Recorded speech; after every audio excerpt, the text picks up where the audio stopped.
And so we've got to wait for the stream to fire up all across the fruited plain of the internet. And my goodness, doesn't look like we're going to be streaming over to Facebook today. And that's all right. They're not promoting our stuff anyways over there. But are we working on YouTube and on Rumble and on Locals and on Twitter and on all the other platforms? It looks like we are, which is tremendous news. That means we can go ahead and get started. So let's do it, shall we? Hello, my friends, and welcome back to yet another episode of Watching the Watchers Live. My name is Robert Govea. I am a criminal defense attorney broadcasting from the Valley of the Sun deep in downtown Phoenix, Arizona. And today, my friends, we are talking about the DOJ, the FBI, our justice system being shameless. We're going to go into the Proud Boys trial. We've been covering a lot of this last week. There were some fireworks that came out of the Proud Boys trial, and a lot of the J6 stuff has been pretty much routine. Remember, they're taking this case to trial where all of the other trials have been out of the Washington, D.C. Circuit Court, and it is kind of a paint by numbers court. You know, it's the DOJ, Washington, D.C., very liberal. They hate the insurrection, so-called, and so a lot of defendants have just been coming and going through without much to talk about. But the Proud Boys last week had some very interesting things that we are going to talk about. Three big issues that we'll get to in a minute. One, the hiding of spreadsheet rows, the impinging upon attorney-client communications, and three, the new J6 tapes that just came out. Those are raising issues that cause new filings from three of the defendants that we're going to spend some time on today. One is Dominic Pezzola. He filed a renewed motion to dismiss. We talked about some of this last week, but this is newer, bigger, better, and the government actually responded to this. So we've got two documents. He's filing a motion to dismiss, kind of touching on a lot of those three reasons that we mentioned. Another defendant, Ethan Nordean. Last week, we talked about his original motion, which said that they were going to impeach an FBI agent, goes by the name of Nicole Miller. She was supposed to turn over that Jenks material, which was disclosure she was supposed to provide after she testified. And then the defense got her Excel spreadsheet, if you remember, and there were all these hidden rows that revealed a lot of other details that raise some eyebrows. So we have a new motion on that one. They're going to renew that. They're going to try to cross-examine this woman, Nicole Miller. She's FBI. Are you a liar? Are you lying to us? I mean, why didn't you disclose this material to us a long time ago? The government responded to that one as well because the defense is trying to crack this door open. They're trying to get the opportunity to really beat her up with her testimony and what feels like her lies and her concealment of evidence. We're going to get into that. We have our third defendant, Zachary Rehl. He filed a motion to dismiss, and that just hit the docket this morning. So we're going to go through all of those and a little bit of heavy lifting on that, but it's well worth it because they're really teasing out some important issues in not only the Proud Boys trial, but all J6 trials. We're just sort of seeing some explosions in this one particular case. Then we'll turn our attention over to Roger Parloff. He is at R Parloff on Twitter, and he did a great job. He's sort of live tweeting the court proceedings. And so we'll just jip in for a couple tweets from him to see what he said about the ruling. So after we read through all the motions, those came crashing in over the weekend. And so we'll take a look at all of those one by one and then see what the judge did with all of that today in court. And so you can see, my friends, we have a lot to get to today. And as usual, if you want to be a part of the show, the best place to do that is by heading on over to our community called watchingthewatchers.locals.com, where we have an amazing community of people chatting away. And you can also join up on YouTube as well. If you join, you click that member button. No matter where you support the program, we're grateful for you. It's a ton of fun to stay connected before and after the streams, other posts. And if you remember, you get exclusive morning shows. We did a morning stream this morning, and we'll do them every day. So come check it out. Weekend streams and other things. So you also get access to our private Telegram group if you're a YouTube member or if you join up on watchingthewatchers.locals.com. Grab the Telegram link, which is our persistent chat, which never, ever ends. Also want to shout out our friends over at fieldofgreens.com, sponsor of today's program. Now they are available at fieldofgreens.com. The vegetables, remember, they want to be eaten. You don't even have to feel bad about it. They want to be eaten. And you can get your daily dose of your vitamins and fruits and vegetables at fieldofgreens.com. And don't forget to use code Robert when you check out so you can save 15% at that departure. And of course, finally, my former law firm, I'm no longer at the R&R Law Group, but they're still helping good people charged with crimes find safety, clarity, and hope. And you can find them online at rrlawaz.com if you know anybody in the state of Arizona who has been charged with a crime. And so let's get right into it, my friends. The Proud Boys trial continues, and we're trying to see if the dust settles from some of the previous fireworks. There were three major issues that came out that are enough to really deviate a criminal trial off course if the judge finds that they're valid, if they can survive any sort of challenge by the government. The defense is saying these are huge issues, and the government is saying, well, not really. I mean, they're all kind of minor, and they don't really go to the nature of this case. And we're talking about whether this person's an insurrectionist, and whether we hit evidence has nothing to do with that. And so we'll go through all of it. But the three big issues that I want to make sure we key in on is, number one, the fact that the government allegedly hid some evidence in those spreadsheet rows. We're going to go through that today in detail when we talk about Ethan Nordean and his motion, which is to attempt to impeach the FBI, the agent who apparently hid some of these rows, which were detailing her conversations with other FBI agents using the link system, which is sort of like their internal Slack or their internal messaging system. Big issue on that one. Also, there was a problem about whether there were attorney-client communications that were being listened to. If an attorney calls in, talks to his client, do you have a DOJ prosecutor listening in on that and saying, oh, perfect, they're talking about their trial strategy. I can't wait to use this against them. A big issue. And then, of course, a huge issue, which is something we talked a lot about last week, which was Tucker Carlson's new J6 tapes, all of this new evidence that shows Jacob Chansley and others just sort of, meandering around Congress. And a lot of that evidence was not available, was not presented during mitigation, during sentencings, during any of the proceedings. All new. And we have a lot of questions about that. So in order to get our bearing straight, let's take a look at what the court docket has for us. We're going to pull up this docket and see if there's any good activity that we can take a look at. And there is, because remember, last week when we were wrapping up the show, we had all sorts of minute entries that were hitting the docket on Friday. And here is one of the orders saying that they were continuing a lot of the trial. Remember, all of these things were filing in here. Tucker released the new videos. Everybody goes, oh my gosh. And so we expected that each one of these defendants was going to be saying something about this, and we're going to go through them. But the judge postponed some of this to give everybody more time to brief these issues. Over the weekend, a ton of stuff came filing in. You can see right here, March 12th, which was just Sunday night, you can see Dominic Pezzola filed this one, a motion to dismiss the case. We're going to go through that in detail. The government responded. We're going to listen. We're going to read through their response. We also have memos. We've got notices. The defense is going to be trying to impeach the FBI. And then you'll also see that there was another motion to dismiss by Zachary Rehl. So just a ton of activity. The reason I'm sharing this court docket with you, look at all this stuff. March 12th, March 12th, March 12th. Memorandum in opposition, notice of a corrected brief, response by Ethan Nordean, motion for an order to leave to call a witness, motion to dismiss the case in evidentiary, so on and so forth. A lot of activity. Holy moly. And these are substantive motions. This is not something that you typically see on day 35 of a trial. You're sort of going through the motions. You should be getting to closing arguments, opening arguments.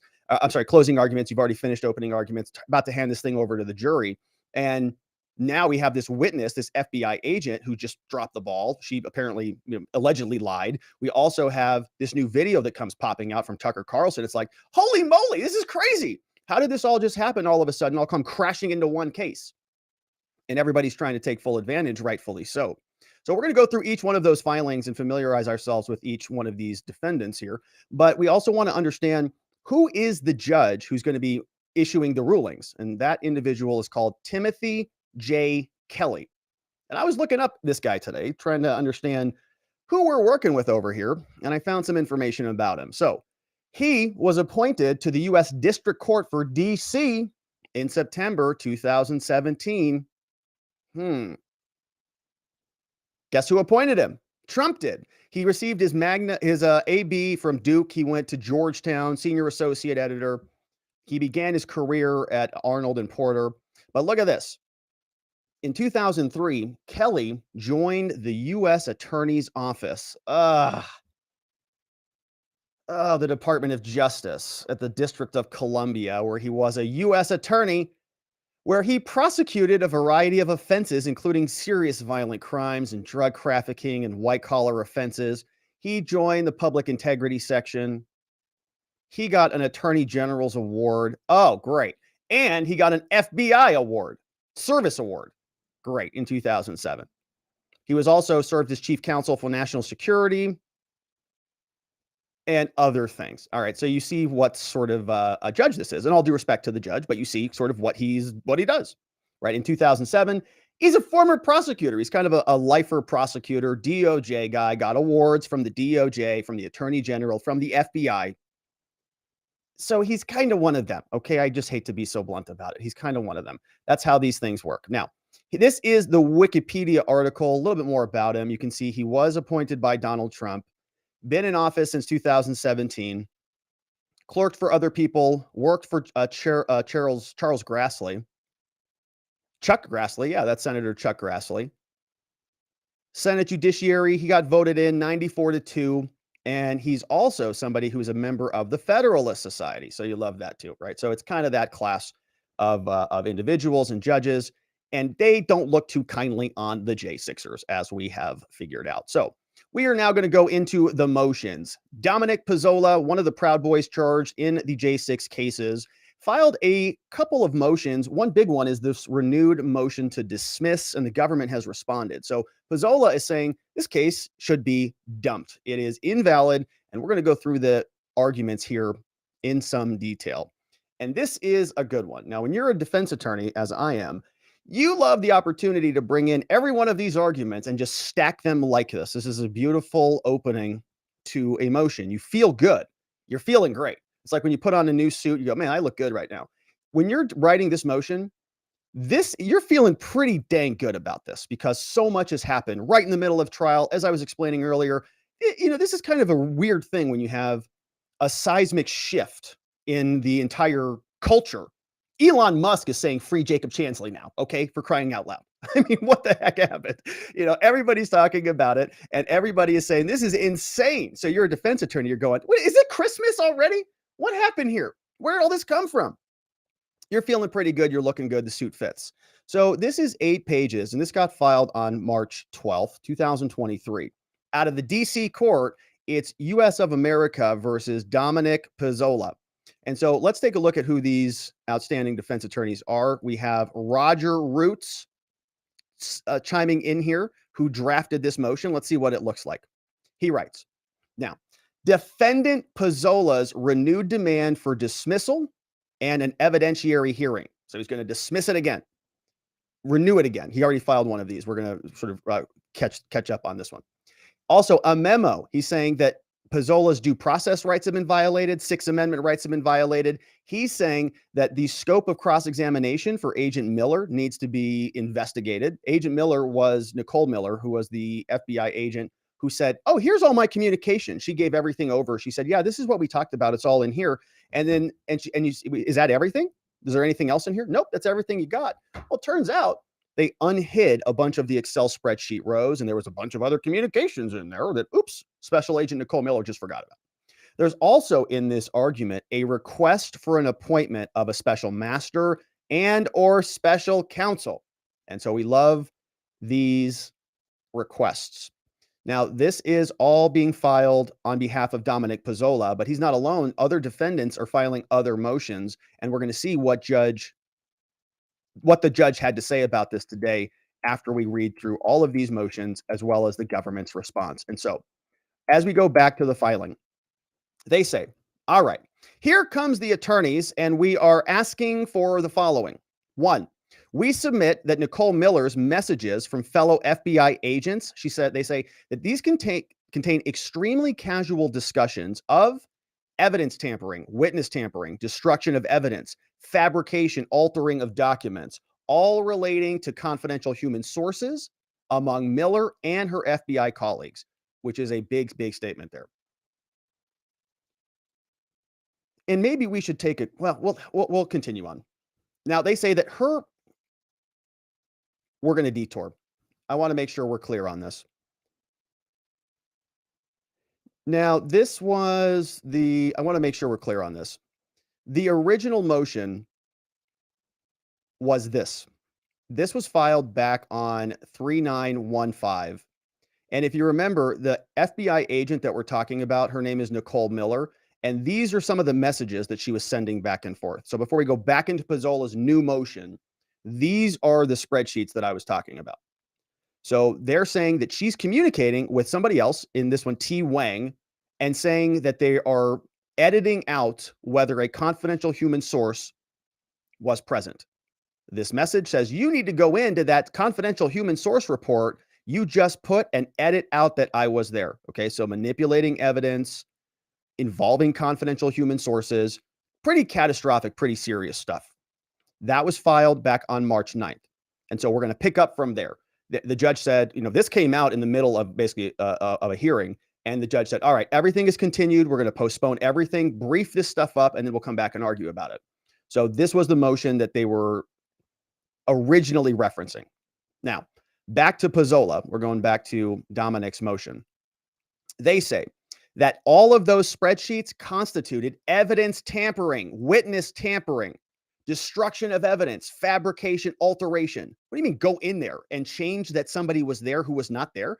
You say person A was in the room and I need you to go in there and change it and say person A was not there anymore? How is that even remotely above board in anybody's reality? So the lawyer here says, these acts constitute serious federal crimes, including obstruction, fraud, evading a taint team, evidence tampering. Lawyer says the unceremonious and uninhibited nature of Miller's discussion of committing these crimes suggests that the FBI has a culture of corruption and lawlessness that must be immediately stopped and fully investigated. And as we were reading through the spreadsheets last week on the prior show, that's what we felt. We thought that these guys were like 9-year-olds joking around, sending messages about taking out their target's PayPal accounts. Let's go after his wife and wipe out her PayPal. She's got an Instagram account. Let's take that too. They're just kind of psychos, honestly, with unlimited power, without any authority, without any oversight over their authority. Even when they get caught red-handed, you're going to see what happens.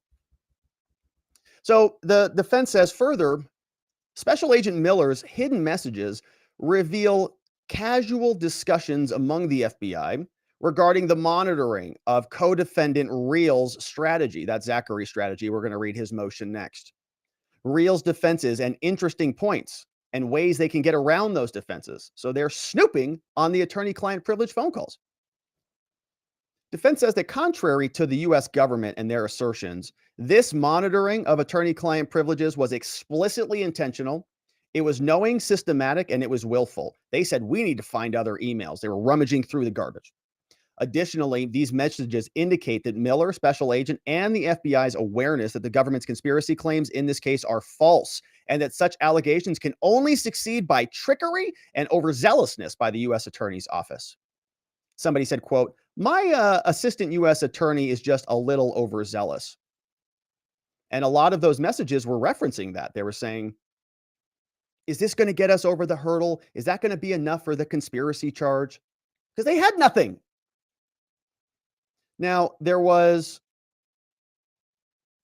a couple footnotes here, which we'll fast forward through. We have a lot to get to.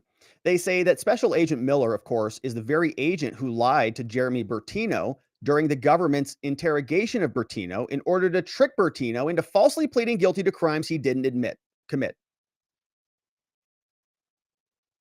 They said that he pled guilty on his own and did it falsely. Now, they're also saying that the DOJ is saying, no, all of those information, all of those spreadsheet rows are confidential. They say, well, you can't see that stuff. It's classified. And we demand that this FBI misconduct be concealed and withheld from the public and clawed back, which is why we're talking about it today, so that they can't do that. But if the documents are, quote, classified, Agent Miller and her colleagues are guilty of mishandling classified materials. So if you want to use the classified defense, well, then why are they talking about classified things openly in a link channel? They casually discuss emailing the materials to their personal accounts. Okay, I'll send that to you again. What's your personal email? Right, so you can't have it both ways. If it's classified, then why were they mishandling classified information? Oh, I guess it's okay if you're an FBI agent or you're a Democrat. They don't get their houses raided. But if you're a Trumper, then you definitely do. So the defense says, additionally, after last Thursday's court session, they say that counsel for the government began altering their description of the materials in their emails to defense counsel, calling Agent Miller's messages now classified or sensitive information. All right, so they send over a spreadsheet. The first one says, this is what you need. The second one, they redact it and they say, oh, now suddenly this row is classified, or now this row is now classified sensitive FBI information. Just making it up. Defense knows of no designation that is called sensitive FBI information. The hell did that come from? They just made that up, which justifies withholding information from public scrutiny. Now, at the time of this writing, the defense says, the government lawyers have produced no logs, no entries, no processes or description of any logs or entries indicating the messages went through any type of classification processing. And from this, they say, the defense believes that this claim of classified materials are just a ruse and a fabrication designed to withhold this evidence of the FBI wrongdoing and bad faith from the public. Yeah, if it makes you look bad, then you can't delete it. What's the next best thing to do? Classified. Oh, that's classified. Yeah, I mean, it does have evidence of my direct criminality. Yes, I know that is true. It is weird that that happened, that it's in there, but it's also classified now. Yeah, but I have it in my hands right now. It says that you murdered that dude. I'm sorry. You're not allowed to see that. National security, classified. All right, so that's basically what's happening now. FBI is like, oh, shoot, better classify that. Now, even if these revelations were legitimately classified, this would mean that defendants are being deprived of important evidence in their case, and they're being deprived of their right to put on a defense. If so, the case must be dropped by the U.S.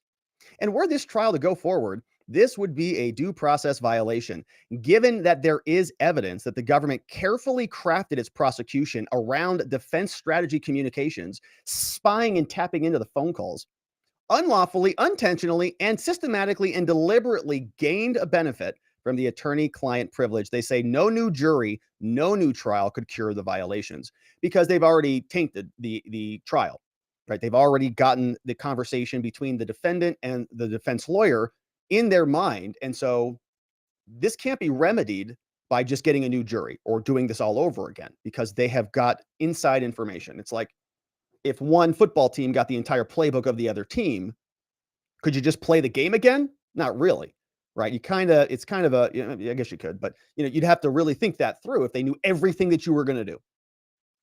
Now, given that the FBI agents in this case have one, engaged in evidence tampering by the destruction of hundreds of pieces of evidence, FBI destroyed hundreds of pieces of evidence, alleges the defense, and engaged in the fabrication of records and evidence tampering by altering documents related to a confidential human source, and three, that they knowingly monitored the witnesses and family situations in order to pressure them.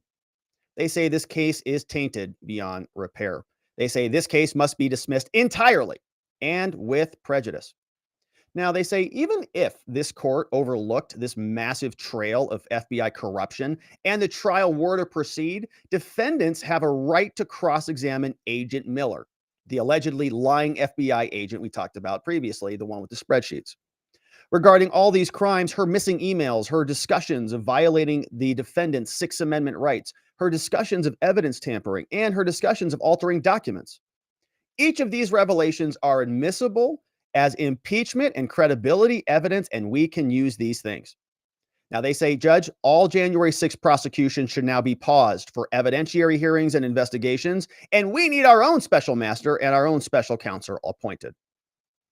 Why?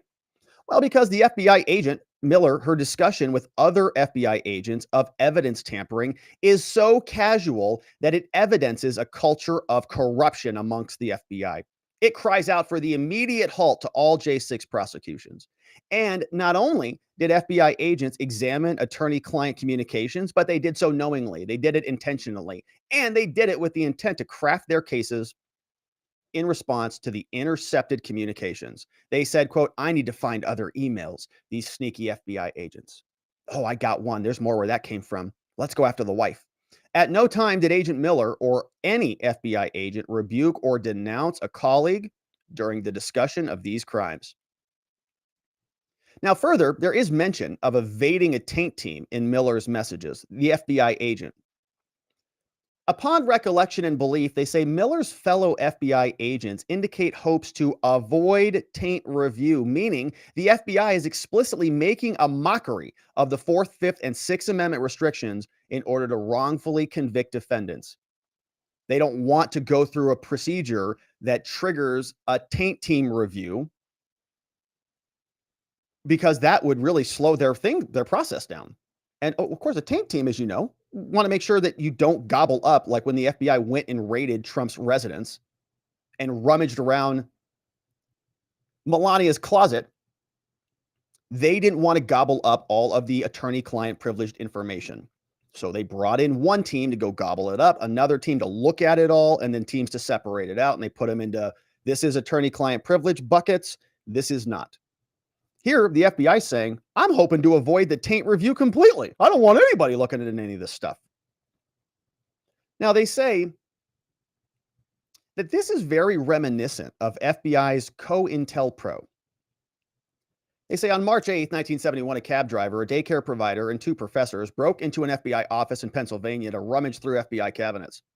As activists in the anti-war movement, the activists suspected that they would find files on themselves, and they stole more than 1,000 classified documents. Now, hunches proved to be correct, they say. The FBI had been engaging in massive unconstitutional surveillance. The files revealed an alternate universe among FBI spies and officials where the Constitution meant nothing, and virtually every limit on the Bureau's authority was systematically disregarded. They say the FBI tried to pressure newspapers to hush the story, but the news ultimately broke of the FBI's counterintelligence program, COINTELPRO, a covert program of spying, disruption, entrapment, and illegal operations, footnote 8. They continue. Forgery, blackmail letters, illegal payments, threats, illegal operations. They became evident throughout the files. FBI agents were even trying to blackmail Martin Luther King, MLK, into committing suicide. One purpose of COINTELPRO was to spread fear of the agency's lawlessness and to enhance paranoia among critics of the government. Sound familiar? Now, he says, fast forward to today, March 2023 in this case. After 50 years, the horrors of the FBI's cult of omnipotence has resurfaced. They're everywhere. The claim of, quote, classified has a notorious history in federal court documents. It is significant that the very first time the U.S. government used the word classification as an excuse to convince courts to cover up the documents, it was later proven to be fraudulent, called the state secret privilege from U.S. versus Reynolds. So accordingly, they say the public interest in this case outweighs any government interest in concealing these documents. And so finally, they say the public's interest in the lawlessness far outweighs the interest in keeping any of the information concealed. Therefore, they're asking for the following. This is from Roger Roots.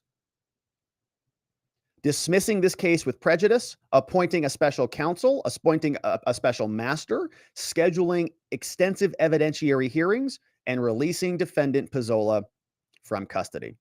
Signed off on by Roger Roots. Interesting motion. And we see that the government will respond to this in short order.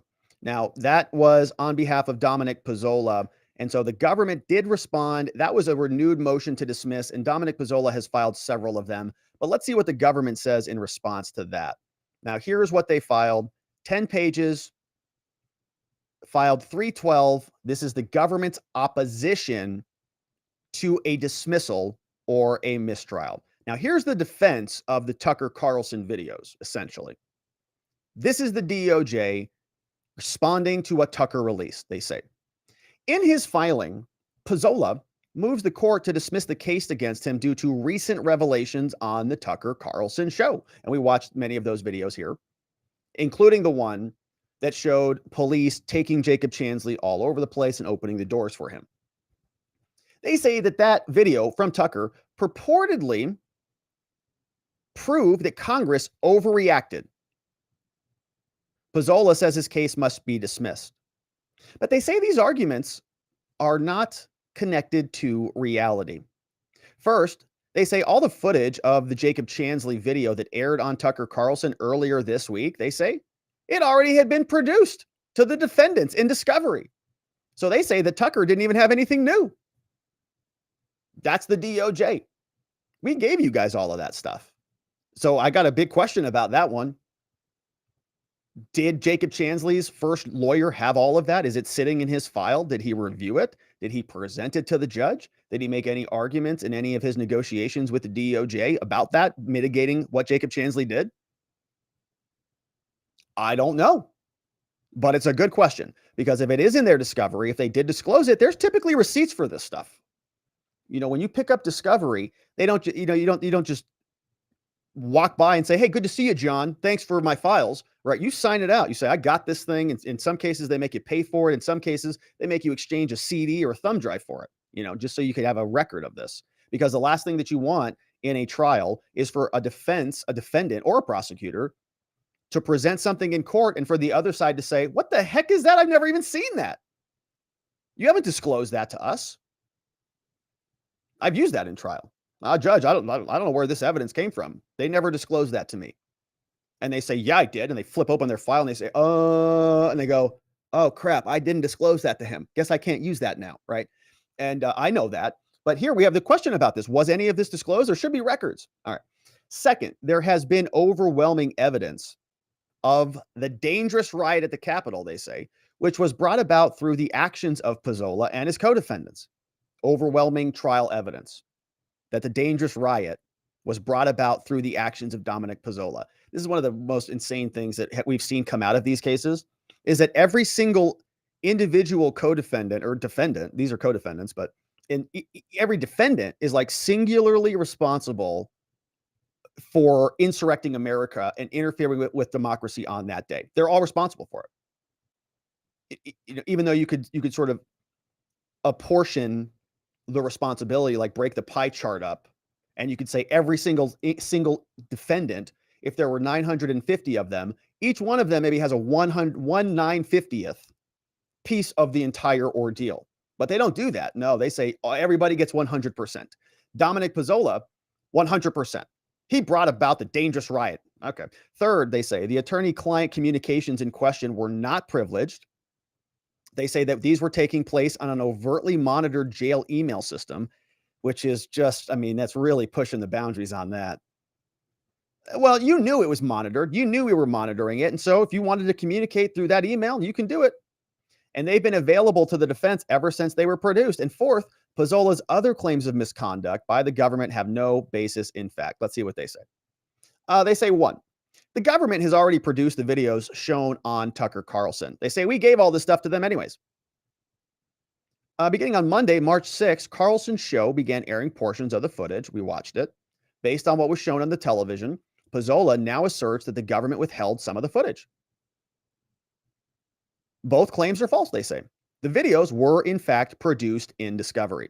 So Pezzola, now, we have a question about Chansley. His case is closed. He's already been sentenced. He's, I think, getting out of custody this year.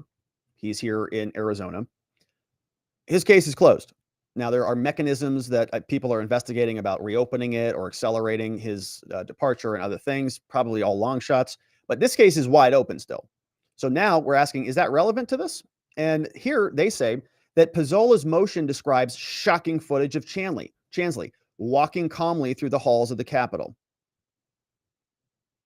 Now, Pezzola quotes Chansley's former lawyer saying that footage was withheld. And the government says, well, it wasn't withheld and it wasn't shocking anyways. They say it comes from CCTV cameras. It was produced en masse, labeled by camera number, and it was given to all defense counsel in all cases. With the exception of one CCTV camera where said footage was 10 seconds and implicated an evacuation route, that's what they did not give. All of the footage played on television was disclosed to the defendant and to Chansley by September 24th, 2021, right? So they're saying that Tucker didn't have anything new. Chansley had everything. Pezzola already had everything. The final 10 seconds of footage from what they didn't have was produced in global discovery on January 23rd, 2023. All right, so now that's getting close. Like that matters. That final 10 seconds matters. that could be key. That could be the exculpatory information right there. So they say, but they still say that they had it. So they would have had it before the trial started. So they say that Pezzola's Brady claim fails. And they write, while discovery in this case is voluminous, the government has provided the defense counsel with all the necessary tools to identify the relevant cameras to determine whether the footage was produced or not. So accordingly, the volume of discovery does not excuse the defense for making reasonable efforts to ascertain they got the footage before filing on inaccurate and inflammatory allegations of discovery failures. So they're saying you already have all that footage there. You didn't get anything new. And so now if you're a prosecutor and a judge, you're asking the defense attorney for the receipts. All right, where are the receipts? Who's got the receipts? You say you gave it to them. You say they didn't give it to you. So if the prosecutor just holds up a receipt and says, yeah, they got it as part of batch 27 on April 4th or whatever, here it is. Now it goes back over to the defense. And if they're just sitting there saying, well, judge, I mean, they gave me like 45 million hard drives. Like, how am I supposed to find it? The judge is going to say, well, that's probably on you. You got to figure that out. They say that the videos are not exculpatory. Even though we gave them to them, they're not exculpatory. They say that Pezzola is only taking snippets of Chansley's movements to say that there was no emergency. They say Tucker's footage also lacks context of what happened before and after the footage, which is fair. I think that is a fair argument, but that same argument can be applied to the entire January 6th investigation. All of it was taken out of context. Kinzinger and Cooper are playing around saying, well, anybody can take anything out of context and you can make World War II look like a picnic. But they did that. That's what the J6 hearings were. They went around and they found the worst, most violent, snippets, and they smashed them all together and played them on loop on repeat. So Chansley, they say, entered the building as part of a violent crowd. I think there was also a New York Times reporter who was like the fourth person behind him. I think Chansley may have entered behind a New York Times reporter, whoever that guy was. He was like the fourth person in the building. So yeah, really violent. Some guy's walking around with camera. Oh, what's going on here? Right now, and just as defendant Biggs had recounted in a recorded statement, by the time that Capitol had been breached, Chansley rode his coattails through the sheer force, and they vastly outnumbered the U.S. Capitol Police Force. Maybe that's because Muriel Bowser and the Sergeant at Arms for both the House and the Senate and the Capitol Hill Police several of them requested support, and you didn't have it there.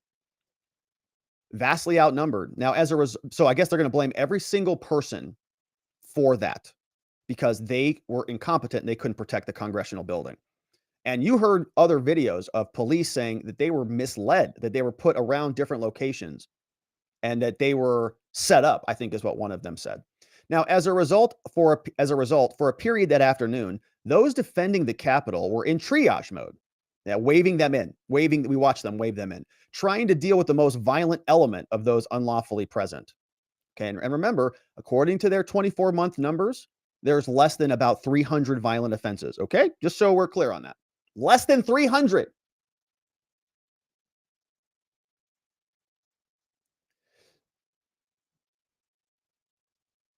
Somebody said I miss. Oh, here, yeah.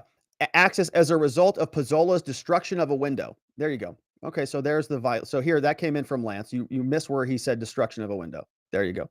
He broke a window as a result of Pezzola's destruction of a window. Forcibly breached Chansley rode Pezzola's coattails and was then walking into the building. As a result of the period, they say protecting those members and staffers who were still trapped in the Capitol. All right. So Chansley's now piggybacking on Pezzola and the violent breach of the Capitol provides more than enough evidence, they write. But there is more evidence of other conduct, right? Now here, the televised footage only shows Chansley's movements between 2:56 and 3 p.m. Prior to that time, he had other acts. Yeah, he breached the police line. 30 minutes in the Senate chamber doors, proceeded to scream obscenities while other rifled through. In sum, they say Chansley was not some passive chaperoned observer. He was there for an hour, and he was unlawfully inside the Capitol for the hour. That's interesting, yeah, because Ray Epps was also inside the Capitol, and he was also screaming obscenities about, invading the Capitol. He was there. We heard from his deposition. Now, Ray Epps, as we know, didn't enter the Senate gallery, and Ray Epps didn't have a costume on. So that's why he's probably not in prison. Now, he was part of the initial breach of the building, as was Ray Epps. He confronted law enforcement for roughly 30 minutes just outside the Senate chamber, gained access to the Senate along with other members of the mob, and he left the Senate floor after they were able to arrive en masse to remove him. Then they forcibly escorted him out, they say. And again, we've seen videos of that. He sort of walked out of the building. So, in any event, they say these circumstances do nothing to mitigate Pezzola's criminal exposure. So that's Chansley's video. And Pezzola is saying that it should apply to him. So they're saying here that Pezzola's conduct is separate and apart from Chansley's. Therefore, this argument is mostly irrelevant. So they are taking this back to Pezzola's case. They were counting the votes. They say, all right, the rest of this is sort of recreation of the timeline. Here's the section on communication. Now, this is about the attorney-client privilege stuff. They say that here, Dominic Pezzola claims that the FBI had been monitoring privileged communications of him and defendant Rehl. The government, they write, has not obtained any privileged communications. We explained this previously. When they communicated with one another, Jonathan Mosley was his prior attorney. They're saying they waived the privilege when they were communicating. All right. And so this is, in sum, they write that all of this is basically baseless. Therefore, this case should be denied. The motion should be denied, and the case should not be dismissed. So signed off on here by Jason McCullough and Connor Mulrow. And the other attorneys, the other filings will bring up some of the other issues a little bit more thoroughly. So, for example, we'll turn our attention back over to these two defendants, Nordean and to Zachary Rehl, to see what they say, because they bring up some of these other issues, in particular about hiding evidence and about impinging upon attorney-client communication. So we'll continue on. Ethan Nordean, another Proud Boy, is filing a motion to cross-examine an FBI agent by the name of Nicole Miller. Now, we learned from her previously that she was the person who was supposed to turn over spreadsheets. She testified, and after her testimony, she was supposed to say, "This is how I know that I communicated, because I have all of these logs." You see this written here. Agent Nicole Miller testified that she compiled her link messages in an Excel spreadsheet. But when we got those spreadsheets, it turns out there was about a few thousand rows that were hidden. And so the question was whether she withheld from prosecutors these link messages, right? And these were all the spreadsheets. And we went through these in detail last week. Here's one example. This might solidify the conspiracy charge. That means it's pretty weak. So they're digging around trying to find something to solidify the conspiracy charge because it's absolutely weak. Here's another one. You need to go into that confidential human source report you just put out and edit out that I was present. Oh, that's a problem. We might want to see more about that. Here they're talking about Aaron of the Bloody East, a potential confidential human source. Says, I don't see any emails from Aaron past the 6th, even though there are emails as late as yesterday. Talking about foreclosures. So the defense wants to know about these topics because they directly implicate what they say is their clients. They want to cross-examine this person about this. So they filed that argument. They said, Judge, we are going to impeach this FBI agent. Here is their new notice of argument, along with a response from the government. So this got filed by Ethan Nordean's defense team. And this motion is being written by the Smiths, Nicholas Smith from Virginia and New York. Here's what this one says. 10 pages, March 12th. Government against the Proud Boys, Ethan Nordean filing this motion. Now, this is Nordean's notice of argument. He wants to cross-examine the FBI agent. Here's what he writes. The court last week ordered parties to file any arguments by noon today about whether we are going to be able to cross-examine FBI Agent Miller's link messages. And so at noon exactly, the government filed their 18-page brief that makes new factual assertions about these messages, including claims about why they do not mean what they appear to mean. They say that Nordean will attempt to respond to those new arguments today. But in the meantime, here's our response to last week's issues. Last week, Special Agent Nicole Miller was up on the stand, and she was cross-examined as follows. One of the defense lawyers says, Agent, one of your obligations as an FBI agent in this matter is to provide prosecutors with written statements that you've made that relate to your testimony. Isn't that right? And she says, yeah, it is. Okay, and you understand that that's a legal obligation, don't you? Yes, I do. And there's a law that imposes that duty, right? Yes. And you said you complied with the government's request to produce your link statements relating to your testimony, didn't you? Yes, I did. Okay, agent. Now I have a question for you. Did you withhold any statements that relate to the subject matter of your testimony that you made in your link messaging system? No. So you provided every single statement that you made in link to us? Yes, I believe I did. You didn't withhold link messages about whether a conspiracy exists in this case? No, no, no, not that I'm aware of. And you didn't withhold link messages about whether Aaron of the Bloody East was not involved in planning the chats? No, no, no, no, not that I'm aware of. Okay, and you also didn't withhold link messages about whether inaccurate, confidential human source related information, should be disclosed over to us, the defense, did you? No, no, I didn't. Okay. Did you well, have you ever gained access? Let me ask you this. Have you ever gained access to the contents of attorney-client communications involving a defense trial strategy in this case? No, no, not that I can think of, no. So another agent didn't tell you that he had gained access to attorney-client communications? No, no, not that I can think of, no. Well, she's totally innocent. Wow.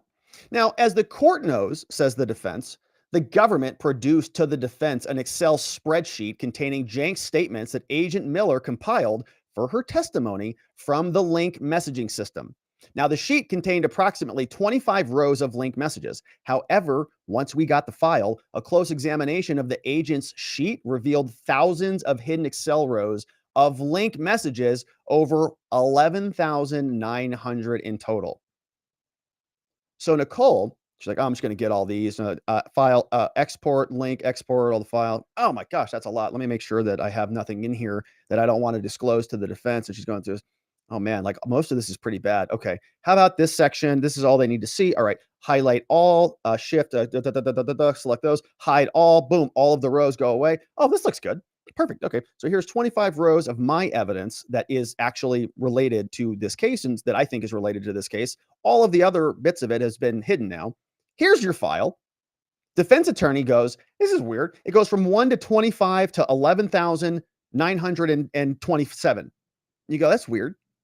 Unhide 11,000 rows of new materials. Much of it applies to your case. Yikes. The hidden link messages were mostly sent from other agents to Miller rather than from Miller to other agents. However, even a passing glance at the hidden messages that went to Miller revealed messages from Miller. That's because the agents communicating with Miller in the hidden exchanges can be seen responding to messages from Miller, which were absent even from the hidden Excel rows, right? So like when it's almost capturing the reply. These missing messages were plainly Jenks' statements as they related to the subject matter to which she testified. And remember, Jenks, if you talk about something sort of substantive and you're referencing something, then the defense can say, I want to know what you referenced when you were up there on the stand. Can you please provide that to me? And then they've got to do it, which is what happened here.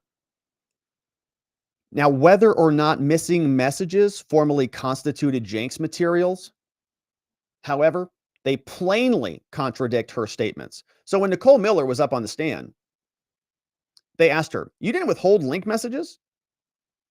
Asked her all of those questions.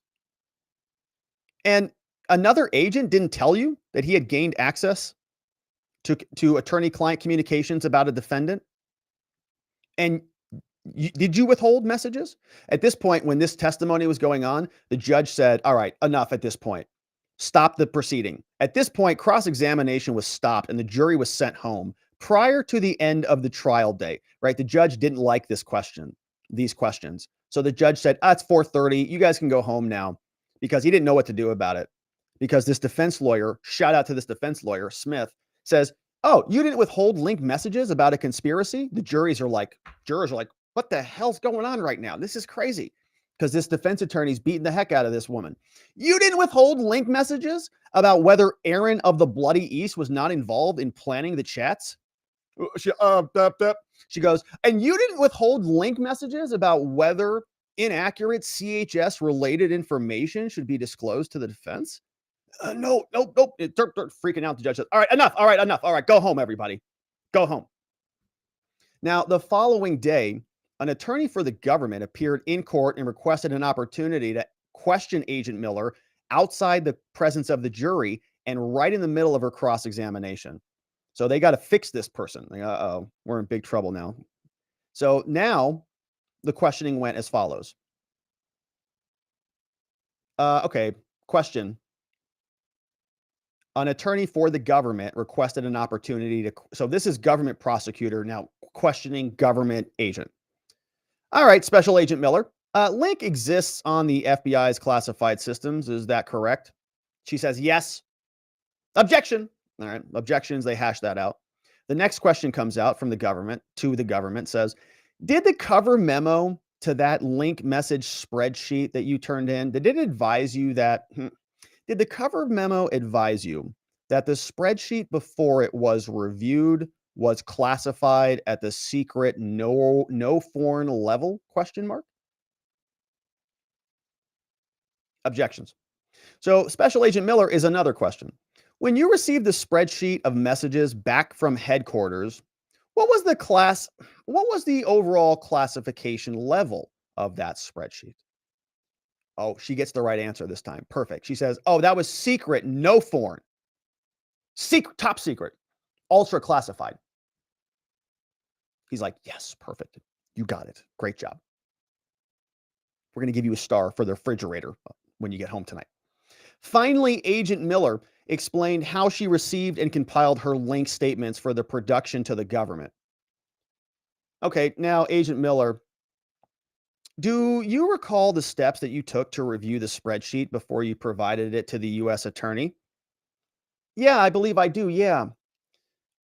And then another answer, she says, well, so there was over 15,000 messages. So I filtered by what I sent because it was the information, my statements. So what I sent, and then I went through those messages, and anything that was relevant, any statement I made is what I provided to the U.S. Attorney's office. That's that's your FBI. I just like search, I did a Control F search, sent on this day, highlight those messages. Here you go. So then they cross-examine Agent Miller about this. So the defense is up now. They say, all right, Agent Miller, and you didn't remove any other, you didn't remove any messages of yours from the spreadsheet that was given to you by FBI. So you did an export, they did an export, they sent over to you. How'd this work? She says, well, what do you mean by, I didn't remove anything, but I took some statements that so if anything was related to this investigation and to what I was testifying to, those were provided. Some of the internal conversations regarding administrative things, as far as case files and adding things to case files, that wasn't provided because it didn't relate to my testimony or to what we're doing. Like administrative things. Agent Miller concluded this testimony, and afterwards, Nordean apprised the court that while the witness testified that there were over 15,000 messages in her link message spreadsheet, the version received by the defense contained 11,959 rows, not all of which contained messages implying 3,000 missing rows beyond the thousands of hidden rows. Over 15,000, so even her testimony now at the back end is still bad. So now that all of that is clear, They say that the court ordered the defense not to review the rest of the spreadsheet. Hopefully, they had already done that by the time they brought it. Hopefully, they'd already done their analysis because, classification now. Oh, it's classified.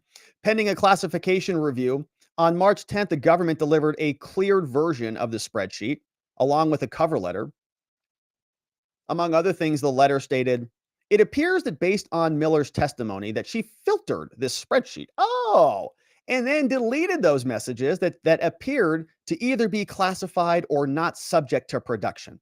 Now, at the time the government produced this document to you, it was not aware that it contained other messages made by other individuals that were by definition not the subject to production under the Jenks Act.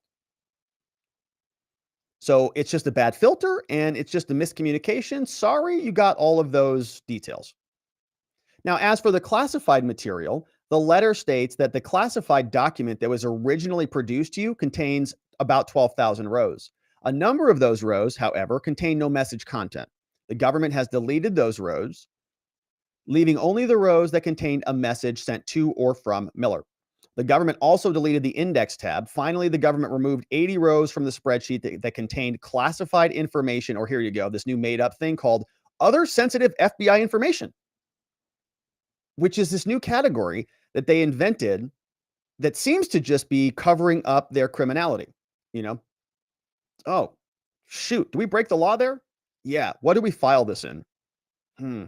Well, it's not really that. It's not really this. Let's call it sensitive FBI information. It is sensitive after all. If people knew about it, they'd want to prosecute us. Great idea. Special agent, you are special. Put it in the filing cabinet. I love it. So none of these messages were authored by S.A. Miller. The cleared version of the spreadsheet contains 5,000 rows. The government will provide a court copy of all the rows in the cleared spreadsheet.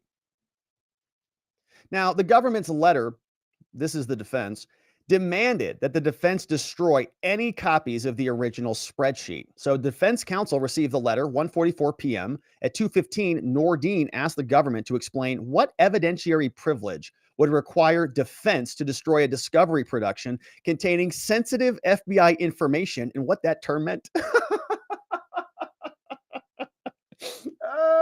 Shout out to the defense. That's great. All right, so they sent the letter over there. Oh, we'd love to comply with this. We'd love to work with you here and destroy whatever you want us to. However, this is discovery in a criminal case that we're working on, which is weird that we have to destroy our own discovery here. That's a problem. And it's also something involving this new thing you guys made up called sensitive FBI information. Can you please help us understand what that means? We looked it up on Google and we can't find it. Now, at 2:19, Nordean inquired of the government how many of the 80 rows deleted by the government contained classified information and how many contained other sensitive FBI information as well. He also asked the government to identify which rows were classified and which were sensitive FBI information that you just made up, that we'd love to know what that means. Because we want to see what it is.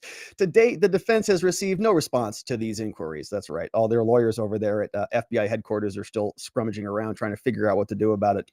The government has proffered no evidence that a single row of Miller's spreadsheet contains classified information. And if they did, this is another classified document scandal. I mean, my goodness, they're everywhere. As indicated, the government's latest production included unclassified messages. Nordean had flagged for the court a link exchange where another agent in this investigation appears to direct Miller to remove his name from a report. In the original sheet, there were no visible messages from Miller in response to that demand. The government's updated Miller production shows Miller's messages. So we see the counterpart to that. She says, fixed. Okay, signed. Thank you. No, thank you. You need to go into that CHS report you just put out and edit out that I was present. For which one? The most recent one, CCU. And then it looks like the messages are sort of out of order here. Fixed, signed, thank you, no thank you. Yeah, interesting. So interesting. So the first one didn't have these first lines. Like this is all new, this top section here. Now, after the agent states, you need to go into the confidential human source report you just put out and edit out that I was present, Miller says. For which one? The most recent one, he CC you. So Nordean asked the government that the government produce the messages following for which one. The government declined. They say, you don't need that. So the defense wants to know that. What is the one they're referencing? Which one? Government says, you don't need to know that. Nordean moves the court to order the government to produce the messages, at least for the judge to review it, so that we could enter this into the record at least under seal. Now, on the evening of March 10th, the government emailed the court copying the defendants, asking for permission to share the updated link material with Miller before she resumes the stand, including the government's letter signaling its position. It was Miller, not the U.S. Attorney's Office, that deleted any of her link messages.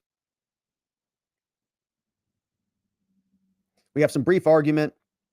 They say that Nordean expects the government to file a motion seeking to bar his use of this material, that they don't want him to cross-examine Miller on any of these things, calling it all outside the scope. We're going to get to that motion next. But they say, as she herself testified, Miller has a legal duty to produce to the prosecutors her statements. She testified she understood that duty. She testified she withheld no statements. She testified another agent didn't tell her that he had gained access to attorney-client communications. She testified she did not withhold link messages, but she did. She even deleted messages from her spreadsheet about those topics. The government admits it. So whether the agent gave truthful testimony about her legal obligations related to her work is a matter of credibility. The government's suggestion that any of this is outside the scope of a direct exam is a non sequitur. Rule 611 explicitly states that matters affecting a witness's credibility are not even analyzed under the scope of direct framework. For cross-examination should not go beyond the subject matter of the direct examination and matters affecting the witness's credibility. In other words, the defense wants to be able to beat her up about every one of those lies. There is no argument about this being collateral. You see here, it is directly related to her testimony. And so they're asking the judge for permission to argue over this. Now, we're going to see what the judge does about this in a quick minute. But I want to show you the government's response as well, because they are responding to that motion. And you can imagine it's going to be a lot of the same. So we'll fast forward through it.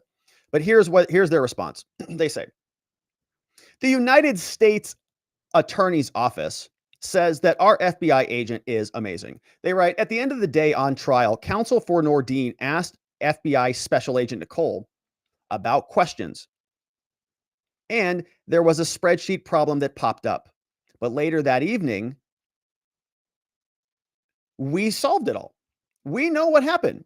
One, she received a complete spreadsheet from FBI headquarters. She filtered the spreadsheet so that only her messages were visible. That's all, not a big deal. And she removed any messages that were classified and not relevant. Oh, that's it.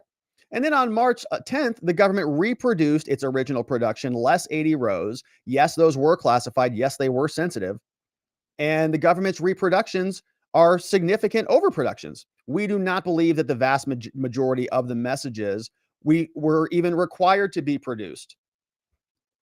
And so the court should now limit the scope to prevent them from digging into any of that. All right. You see how this was? So it's classified, so you can't use it. It's not relevant. It's an overproduction. So we gave you a lot more than you needed anyways. And you don't need that. So it's outside the scope. It's not relevant to her particular charge. She filtered it. This was all above board. There was no wrongdoing at all.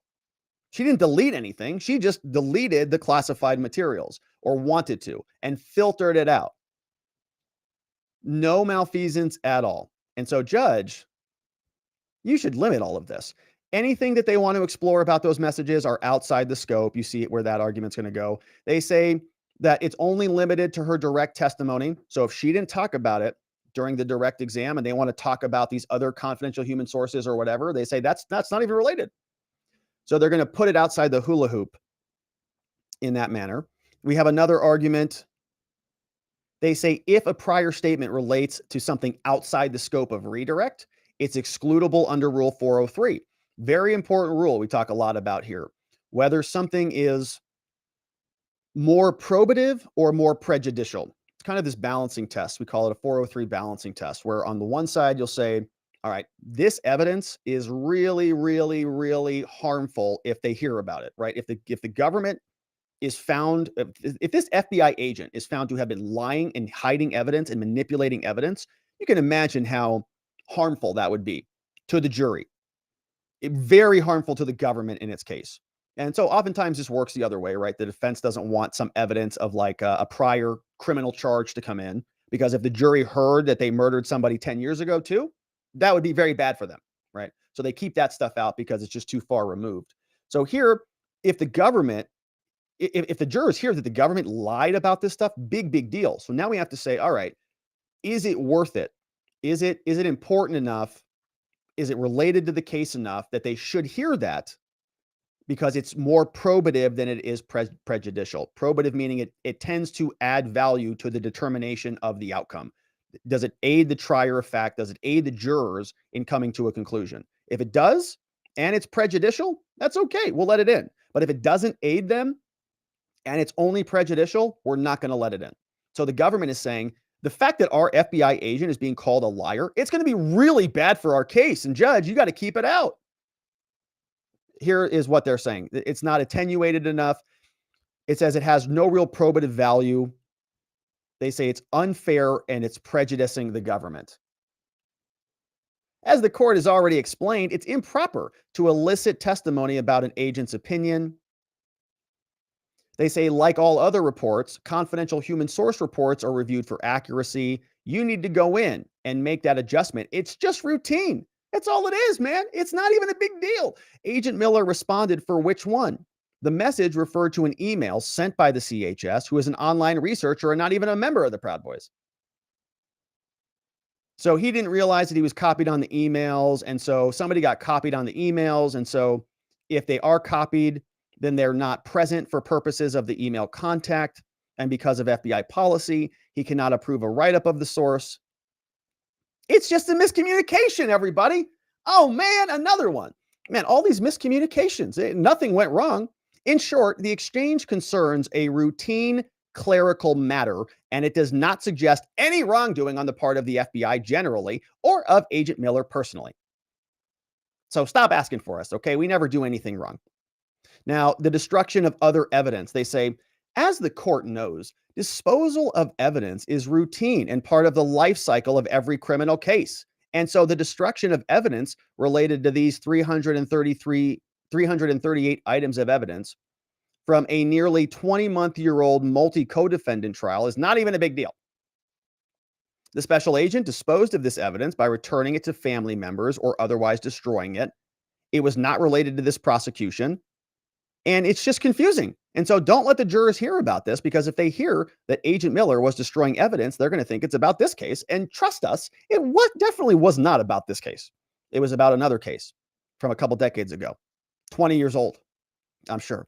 Now, the court, they say, has the power to exercise reasonable control over the examination of witnesses. And you see the rest of this is the rest of the government's explaining why the defense should not be allowed to talk about any of the things. So for the foregoing reason, the court should limit the scope of Agent Miller to only evidence from J6 from midnight to shortly before 5 p.m. and should preclude cross-examination from anything else. Signed here by a couple of U.S. attorneys, Connor, Eric, on behalf of Matthew Graves. Here's where they're saying, they're saying that they acknowledged and waived their attorney-client privilege. So the TrueLink system, the department may monitor any activity on the system. So if you and your lawyers are talking on this thing, we're listening, and you acknowledge you waive your attorney-client privilege. They're saying, Judge, you should just crap all over that very important privilege because it serves the government here or something. So that is the government's response as well. And you can see we're going to have to wait for the court to issue rulings on these items. But we have one final defendant to get to. And of course, that is Zachary Rehl. Now, he has a motion to dismiss that we are going to get through before we listen to what Roger Parloff had to say. Roger Parloff is the person who is in court. He's live tweeting the whole thing, or live tweeted the thing today. And we're going to listen to what the judge said about all of these motions in a quick minute. But first, let's go through our final motion. This is Zachary Rehl's. Now, this is his motion to dismiss the indictment. And a lot of this is going to be very much the same, so we'll fast forward through this one pretty quickly. But this was put out by another lawyer named Carmen Hernandez. And shout out to Maryland. Carmen Hernandez, defense attorney, jumping into the game on this one, says, Zachary Rehl, the motion to dismiss the indictment. Why? They write, the production of the Jenks materials showed that FBI agents reviewed emails between Mr. Rehl and his lawyer related to trial strategy. An agent involved in the investigation states to Miller, this one email definitely indicates that defense and his lawyer want to go to trial. Do you see that? Can you imagine you're sending emails to your lawyer and the prosecutor is reading them? This one email definitely indicates that Rehl and his attorney want to go to trial. Reading your emails, man. The agent says that one of the lead prosecutors on the matter should not be alerted yet. Don't tell the chief prosecutor. Clearly, Mr. Rehl's conversation with his lawyer about whether to go to trial involves trial strategy, not supposed to be listening to that stuff.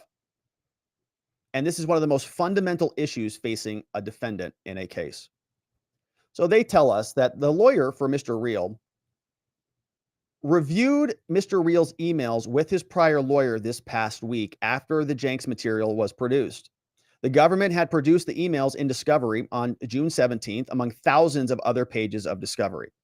Thousands, right? They bury them in wheelbarrows full of materials.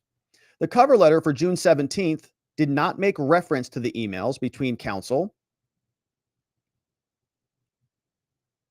As a result, ordinarily, the government produces discovery through these mechanisms. Here's some of the, it looks like we got a thread here. At this point, the lawyer says, counsel is concerned that not all emails between Mr. Rehl and his lawyer have been produced in discovery. Right? So they're sending emails, they're listening to it all, but they're not providing it back to the defense so we can know what they have. Some of the comments in the messages between FBI agents are not explicitly found in the 15 email threads. Namely, that the email noting that the government had done things improperly, and there are missing FBI messages. Here, this looks like T. Wang and Nicole Miller. They're saying, I got Rehl's email from FDC where he's incarcerated. He doesn't appear to be a ticking time bomb in the emails he sent as Jenkins describes him to be. Found another email thread with Rehl and his attorney, Mosley. The attorney raised some interesting points. Oh my gosh. They're reading the defense attorney's points in the emails? Another one. Nope, he mentioned how we, the government, did things improperly. I need to find the other emails, but this one email definitely indicates that they want to go to trial. But don't freak out Jason and Luke yet, or yourself. I can't even believe this.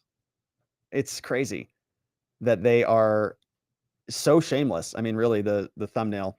They're shameless as can be. They're like, this would be you listening into the other team about their strategy.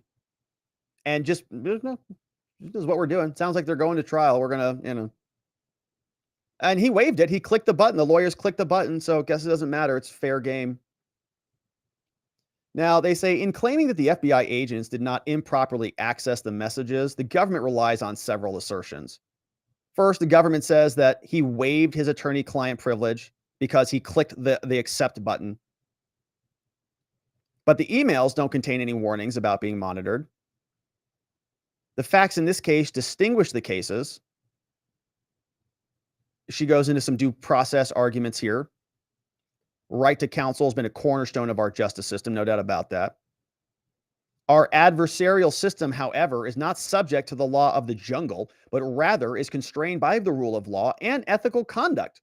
If prosecutors and law enforcement agencies working under their supervision operate under a win-at-all-costs process, that's bad for the system. It's gross. I mean, it really is gross what they did. Even if they're allowed to do it, it's gross. The conduct of the prosecution, like, give the other side a chance, guys. Are you serious? The conduct of the prosecution team, which includes FBI agents in this case, is a violation of the right to counsel. Supreme Court invalidated convictions when we heard that they were listening to this stuff. They got some good case law here. 1966, Hoffa versus United States. Look at all these cases. Boom. DC Circuit case, 11th Circuit. Love it. Here we got some good stuff. We've got to obtain relief for the violations.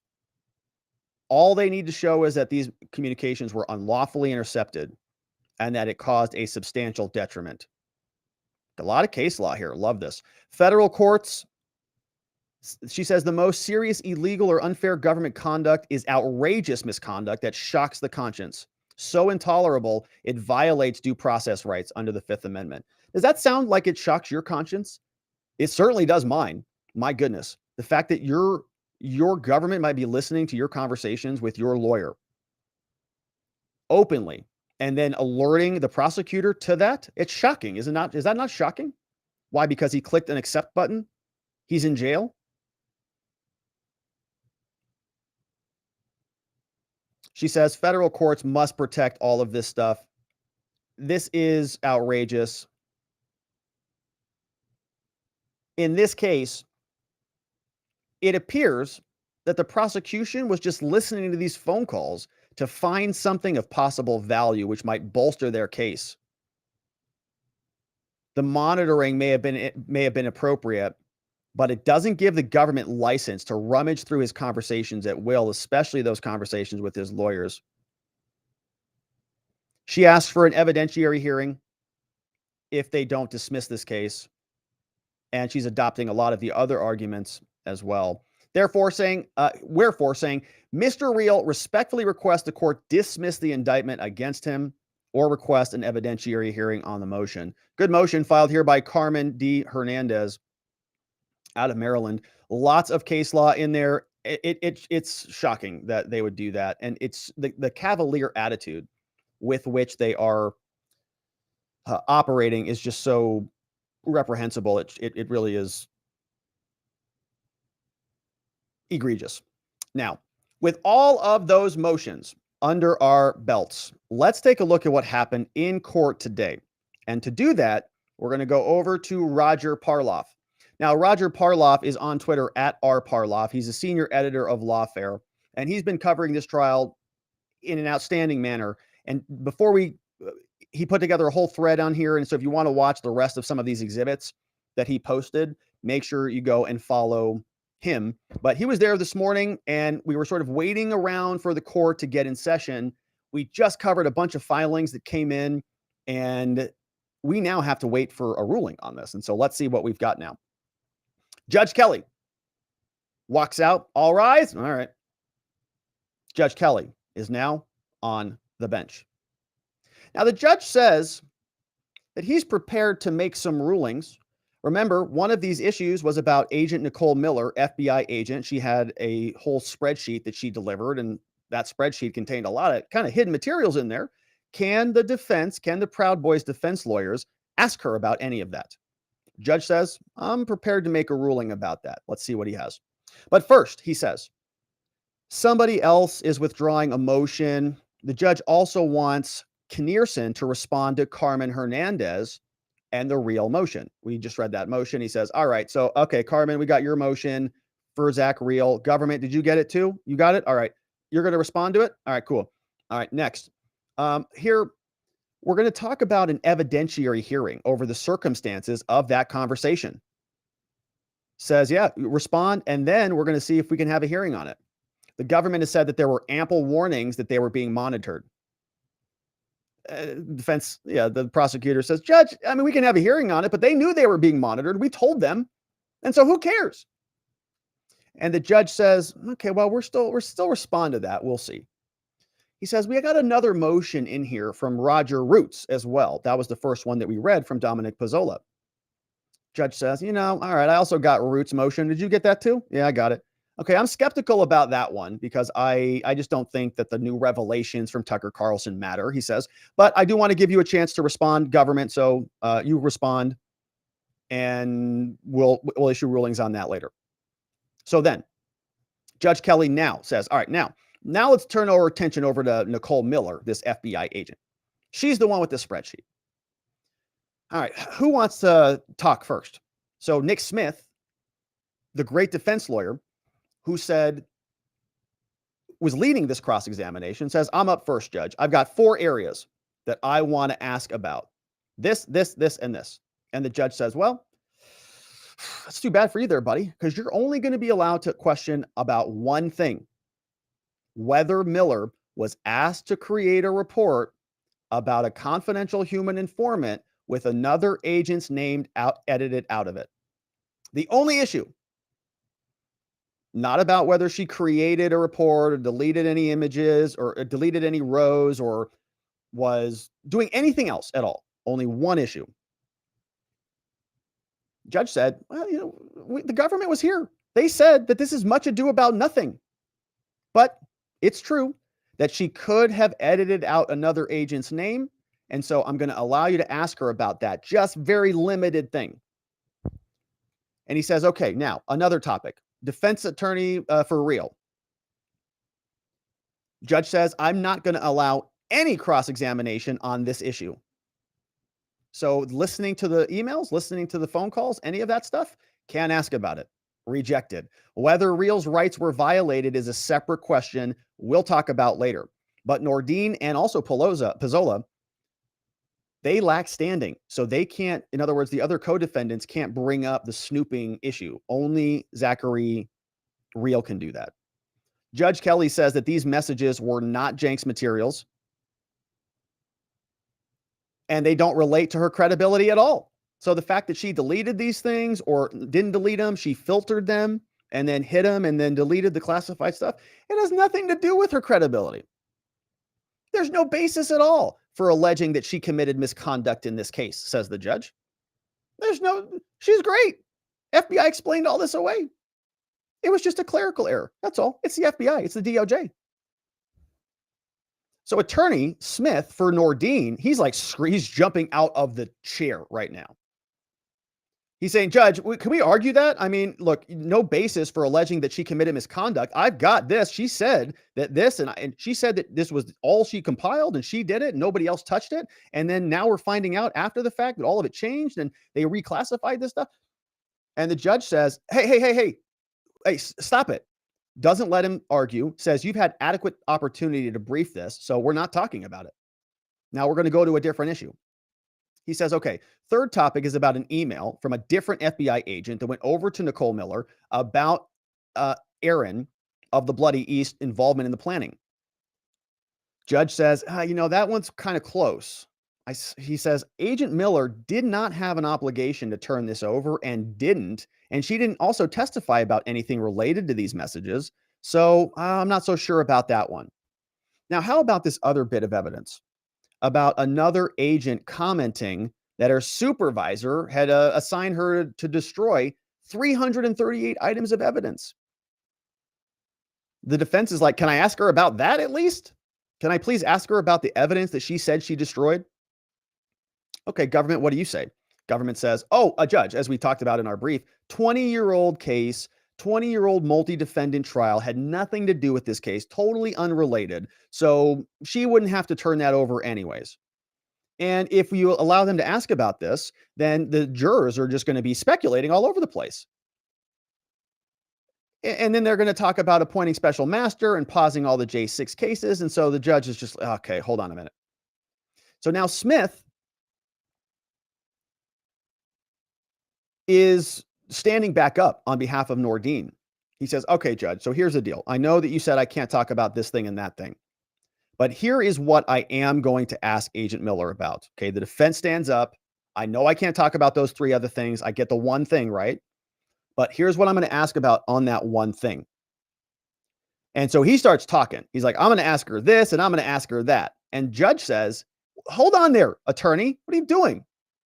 He says, everything you've mentioned so far is covered by my ruling. Okay, so actually, you can't talk about that. He just said, I'm going to talk about these things. And he said, you can't. That's all covered. But Smith is still arguing. The defense lawyer is standing up for himself. He says, okay, Judge, I know you said that, but look, this is a compounding issue. We've got multiple facets of this thing. All these variables interconnect with one another. It's the totality. And he says, hey, I said I wasn't going to hear argument on this, and I'm not going to. My goodness, this defense attorney just got blasted. I said I wasn't going to hear an argument on this, and I'm not going to. So the defense, he doesn't sit down. He says, okay, judge, okay, if you say so, but just so that there are no surprises, when I get up and do my cross-examination, judge, I'm going to cross-examine the witness on, and the judge says, no, you listen to me. Just so there are no surprises, I'm not permitting that. What? I'm not permitting that. Smith is still arguing. I don't know what he's saying at this point, but man, he must be fired up.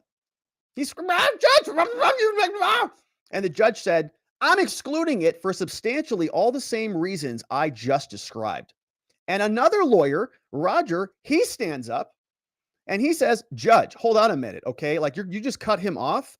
He says, I would like Smith to be able to complete his record. Like, can you let him finish, for crying out loud? This is a huge issue here. Another lawyer stands up. Judge, I would like Smith to be able to complete his record. The judge turns around and says, no reason for it. Sorry, you sit down too. And if you want to file something about this, you can file something on the record. The defense says, judge, we are going to show. We're going to show this, and we're going to show this. And the judge cuts him off again. Nope. You're not allowed to do that. I'm done hearing you. I'm done. Sit down. Everybody in the courtroom's like, holy crap. The clerk's like, jeez, it's crazy. So then Biggs stands back up and he says, I want a limited inquiry about discussions between agents about weaknesses and other conspiracy evidence. The prosecutor stands up, says, the court already set a deadline on this. He should have briefed this. This gets to the agent's opinions. We're not going to want relevant under the case law. It doesn't provide any motive for this agent to exaggerate. So the judge says, all right. Yeah, I'd have to see the context of the statement you're talking about. I mean, most of you all have tried to make hay out of is not in this agent statement. Most of what you've all tried to make hay out of, she didn't say it, is what this judge says. So defense attorney Roots, who is representing Pezzola, he says, well, I'd like to ask her about this question. Quote, my boss just ordered me to destroy 338 items of evidence. He says, can we ask that government state for the record what case that was? Judge says, no, I've ruled on it. Sorry.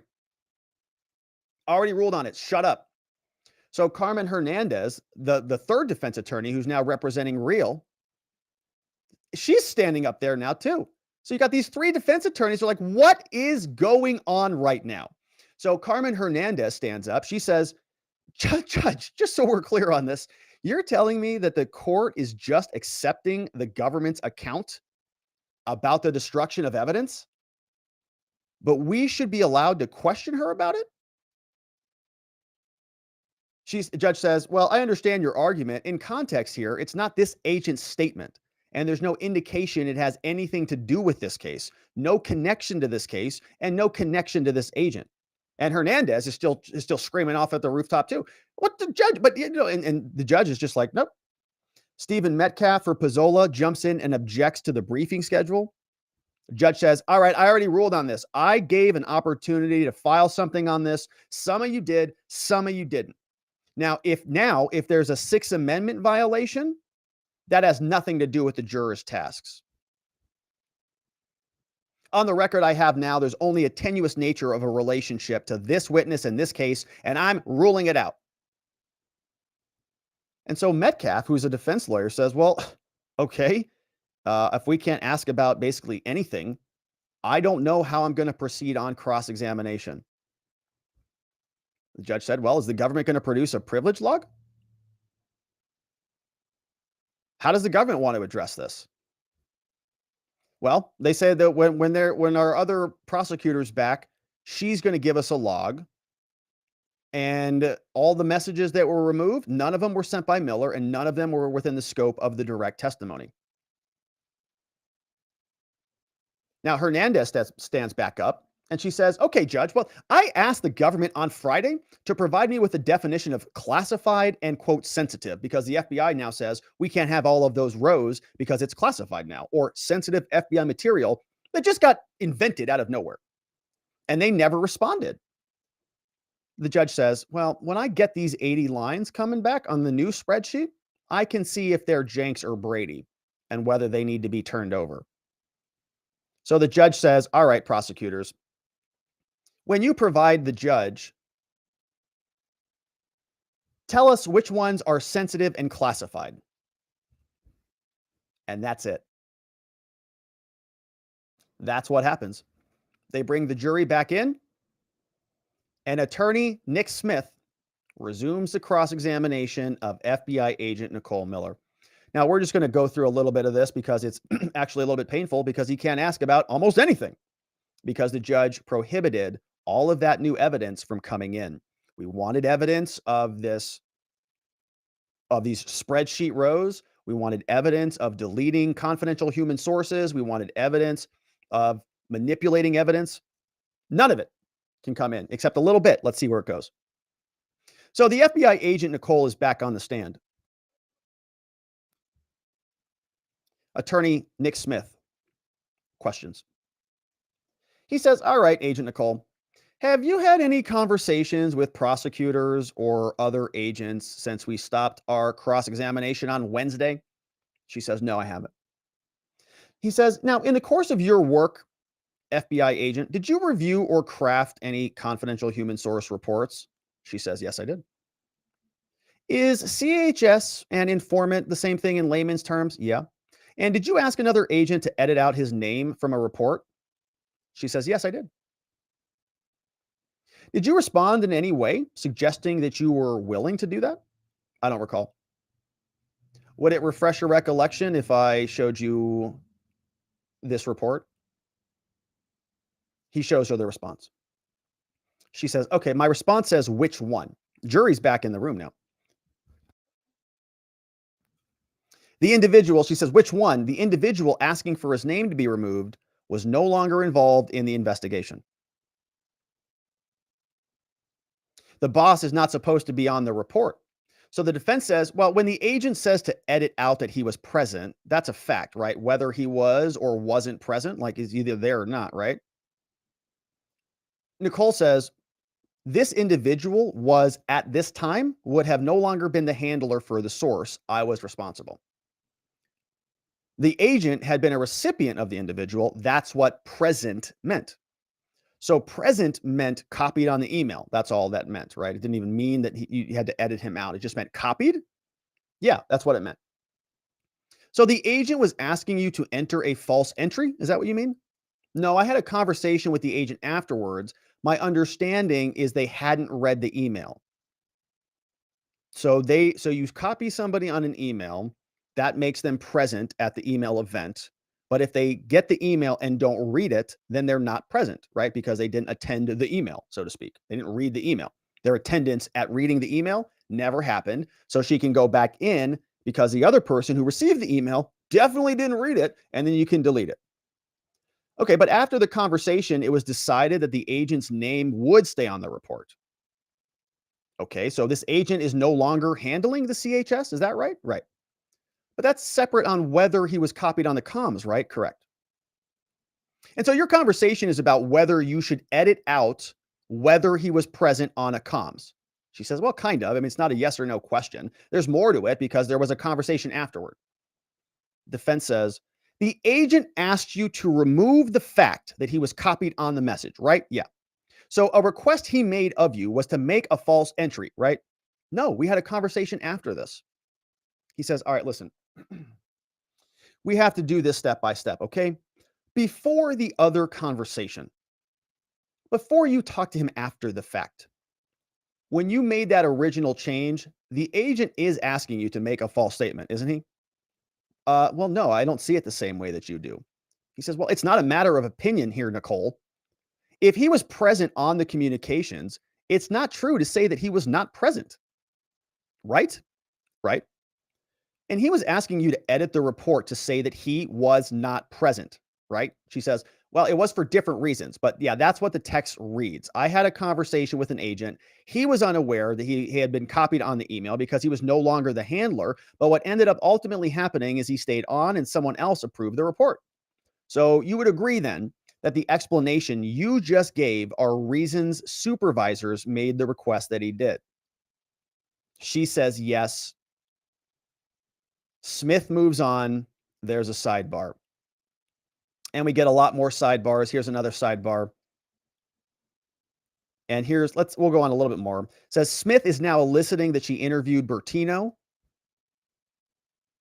Defense says, isn't it a fact that when you interviewed Bertino, you gave him false info about the evidence? Judge calls him up. Sidebar. Don't go into that. Go back out there. Try it again. Isn't it a fact that when you interviewed a government witness, you gave them false info about the nature of the government's evidence? You sort of lied, right? Not that I'm aware of. So then Smith now plays a part of her interview with Bertino. Bertino is a Proud Boy, Jeremy Bertino. And Agent Miller is there. There's another sidebar.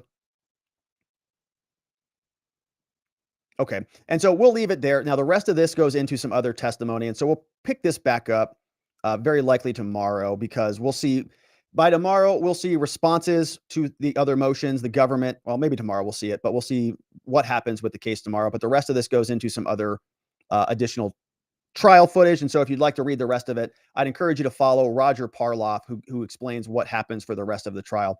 But we'll leave it there and check in with you and see what you guys have to say about all of this and more, because we covered some seriously good ground. Tomorrow, we'll see if the government responds with a motion to dismiss, or reply to the motion to dismiss for real. We know that the judge is also going to be setting, presumably, maybe an evidentiary hearing or some more oral arguments based upon what some of these new filings are.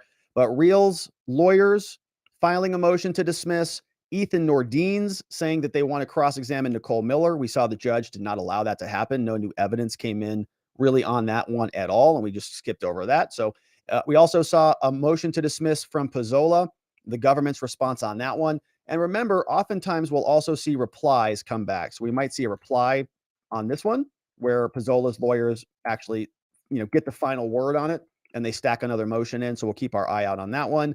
Same with this one. We'll be looking for a reply, a government response from Nordean, a reply to the government's response from Nordean, and then Rehl, or keep an eye out for the government's response, and then again, another reply on top of that. So we're in day 35 of this trial, and there is a lot more to come. But today, the judge really made it difficult for the defense to present any evidence about all the new things that we've been talking about. And I wonder why that might be. But now, my friends, it is time to hear from you and to see what you have to say about all of this from our friends at watchingthewatchers.locals.com. But I forgot, before we wrap it up and check in to see what you have to say, let's not forget about our friends over at fieldofgreens.com, because as you know, my friends, we would all like to lose some of those leftover pandemic pounds. And how sick are you of all those weight loss ads and fad diets and all of that stuff, right? We've all been there. We've all done that. But problem is they just don't work. But you know what does? Eating healthy fruits and vegetables every day. You do that, and I imagine the weight just falls right off. But my friends, who's got time to prepare that every day? And vegetables, eating all that stuff can be kind of difficult. But fortunately, there's a great new product called fieldofgreens.com. Go to Field of Greens, and you can get a very science-backed formula of specific fruits and vegetables that you won't find in any other product. We know that proper nutrition reboosts your metabolism so you burn calories faster and lose weight the healthier way. And Field of Greens is the only brand backed by a better health promise. You will look healthy, or you'll feel healthier, but the greater proof is going to come at your next doctor's visit when they say, my goodness, you've lost weight. Whatever you're doing, keep it up. And so let's get you started. Go on over to fieldofgreens.com. It's very easy website. Get your real organic superfood. I've got mine here, and it tastes great. It's got all sorts of good stuff in there. You've got let's see here. Antioxidant reds. We've got organic metabolic blend. We've got the organic greens blend like kale, spinach, blueberries. We've got green tea. It's all in here, baby. It's good. And the vegetables want to be eaten. And so make sure you go and eat them up from our friends at fieldofgreens.com. But all right, my friends, now that is going to be it for us on the day. And so let's check out what you have to say about this all from our friends at watchingthewatchers.locals.com and from our friends, of course, over on YouTube. And hey, I want to say ultra mega thank yous to our friends who gifted some memberships on YouTube. We had one at the very start of the show from Maybe Sunshine, who gifted 5 memberships for our YouTube members. And we're super grateful for you, Maybe Sunshine. And maybe, I don't know if you know this, but somebody said thank you to you in one of our member only morning streams. They said, I'm so grateful for Maybe Sunshine, who gave me a membership here. I'm grateful to be here. And so I don't think you were in the chat, but somebody thanked you for it. And so thank you to Maybe Sunshine. And Zulu also gifted some memberships. And we got Freshmaker, Mannix, Steven, Ryan, Christine, Drea's in the house. L all got gifted memberships from our friend Zulu. And thank you very much, Zulu. So thank you to Zulu and thank you to Maybe Sunshine.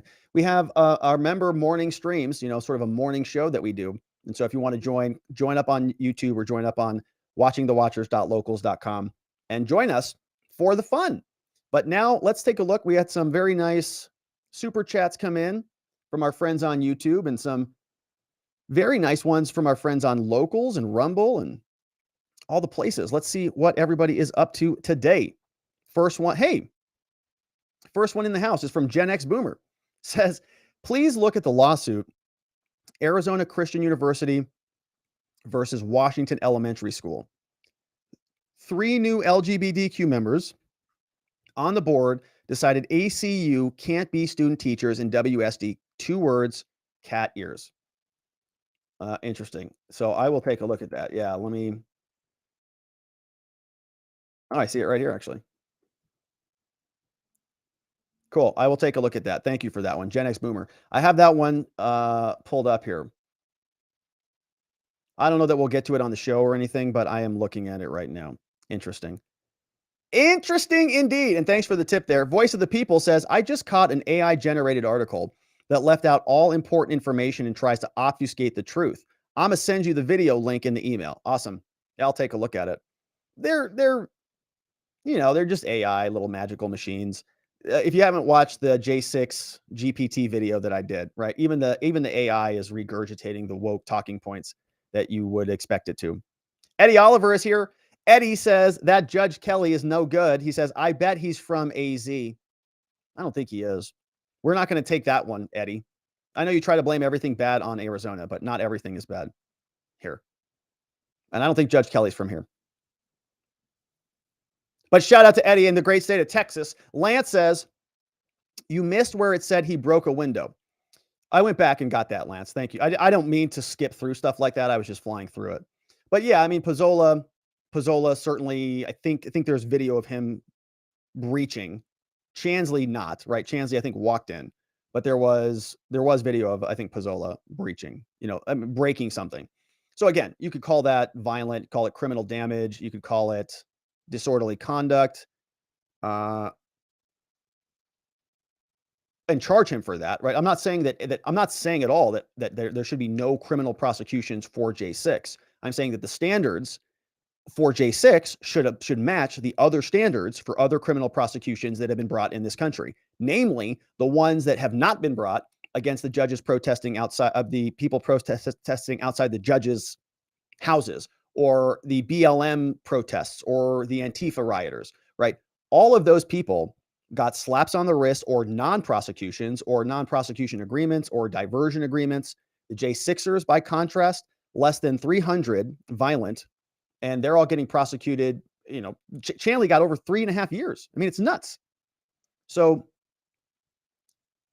that's essentially my point. I want equal standards of justice, but certainly there, I don't want anybody breaking any windows in the Capitol ever. And there should be some consequences for that stuff. It just should not be the same. It should not be the tier that it is now, unless they want to elevate the rest of, any civil discourse, disobedience to that same level. Equal standards, equal justice. The J6ers are getting abused and punished, not because of any conduct they did, but because they're on the wrong political side. That's all. It's good to see you, Lance. Chow Chow Zhao is here with a nice sticker. Good to see you, Chow Chow. And thanks for the lovely sticker. Snuggle Struggle says, if government has already found manufacturing evidence, how can defense counsel trust whatever the government hands over under seal is actually truthful? You got no other choice, really, Snuggle Struggle. I mean, you just have to, they hold all the cards, unfortunately. They have all the videos, they've got all the money, they've got millions and millions of dollars, limitless funds, limitless personnel. And now they can just hide evidence, and the judges just say, well, it wasn't even really that relevant in the first place. It's pretty gross. Fred Petamonte is here. He says, Rob, Johnny took his iPhone in his mouth and walked into the bathroom. Oh, great. Shut the door. I followed. I put a glass to the door, so I heard it, listen to it. And I heard, oh gosh, Johnny's in there. Johnny says, Agent Miller? Excel? Are you effing kidding me? Excel? Encrypted, I said. Oh my gosh. Johnny, is he on the FBI link system too? You know what? Maybe that's why the FBI is so freaked out about these spreadsheets, Fred.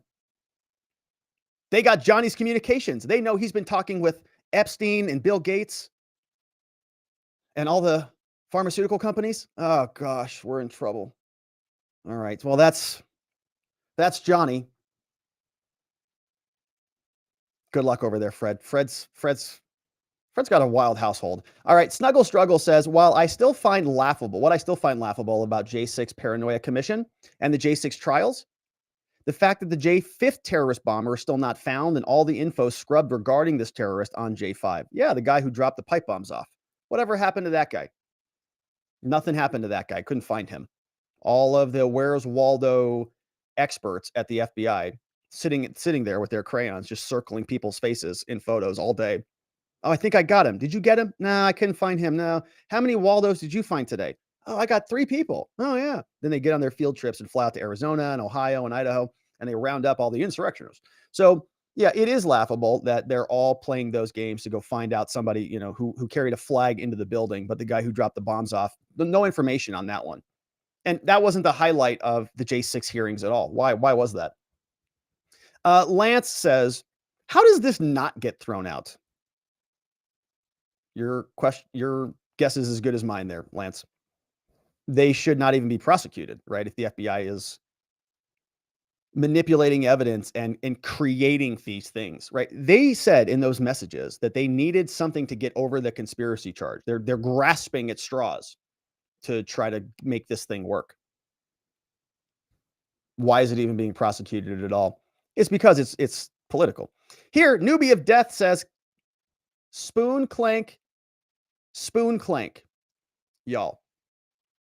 I think are those spoons? I think those are spoons. Thank you for that, Newbie of Death. I don't know what that means. Hopefully, it's not offensive and illegal. But I'll take a look at it. Is there a refresh here? No, there's no refresh. All right. And so those are from our YouTube friends. Thank you very much to our YouTube friends. Very generous super chats. I'm grateful for those here today. Let's say hello to our Rumble friends. Who is in the Rumbles chat? We got TX47. We got Adelia's there. Plant Shield. Nick Danger. Jacob Castro has a really good point. He says, if you're going to invade the Capitol, just wear a BLM shirt. You'll just walk on any charges. Or you can be like a New York Times photographer. Just bring a camera in and a press pass. No, I'm just from the Times, and they'll just let you do whatever you want.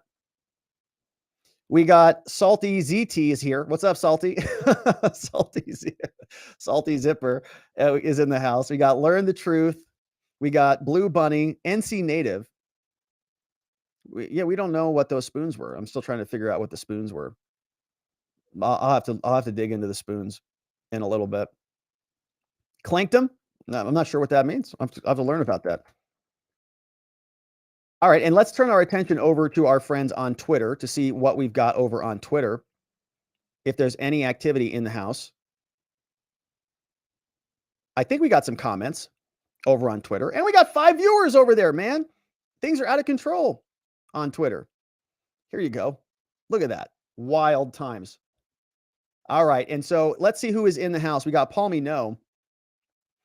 Oh gosh. I posted for members. I posted a workout video where I was showing you showing my friends how I use these things called Versa grips. You have to watch the video. Paul says, "I noticed you need help lifting yourself." It's because I use Versa grips. Is that what you're saying, Paul? All right. He says, "I noticed that you need help lifting yourself." Ugh. He says rope is also a good tool to make things easier. He says, if you make a noose from it, do not leave it lying around for others to see. It could affect your job prospects. Definitely don't want, no nooses with ropes or anything. But this is a good tool for definitely increasing your grip strength. However, I do like Versa grips. I still like Versa grips. It's true. James Pepper is talking about the banking crisis. AOC was weighing in on this. So AOC was you probably saw that there was a banking problem over the weekend and still kind of ongoing. We didn't get to talk about that today. However, AOC's on this one. Okay. She's going to figure this out for us. Here's the quote. AOC says, so daylight savings is not a bank. That's a clock. We do what now? Hey, we had 25 people on Twitter. Oh my gosh. Out of control. Did it break? Did the whole website go down? Danny McWilliams says the blindfold lady of justice is gone. Been gone for years. Jay Adams says that's why they kept him in jail with no bond. Here's another one. Salt Farmer says, I'm interested in your thoughts of DC Drano and the hopeful Supreme Court hearing regarding freedom of speech and big tech social media. Gosh, I'll have to take a look and see which. I follow DC Drano. I'm not sure exactly what case he's talking about, but if it's a Supreme Court case, it'll probably cross our radar. Pumpkin says, yep, going through boring documents is a little bit more fun here. We try to make it fun and lively. Here's one from Rebecca John, who is sharing all the great Field of Greens products, baby, with your boy standing in a field of greens. Look at this. Look at all these great green products, which is just great. House Nutrition was founded in 2016 by two brothers from Columbus, Ohio. After being involved in the sports nutrition world for years. Oh wow, it's got an AI voice of myself. All right, so you're gonna have to go watch that over there on Twitter. And yeah, we had Boom says you got to start joining some Twitter Spaces. Yeah, I certainly do. You're right about that. There's a lot to talk about.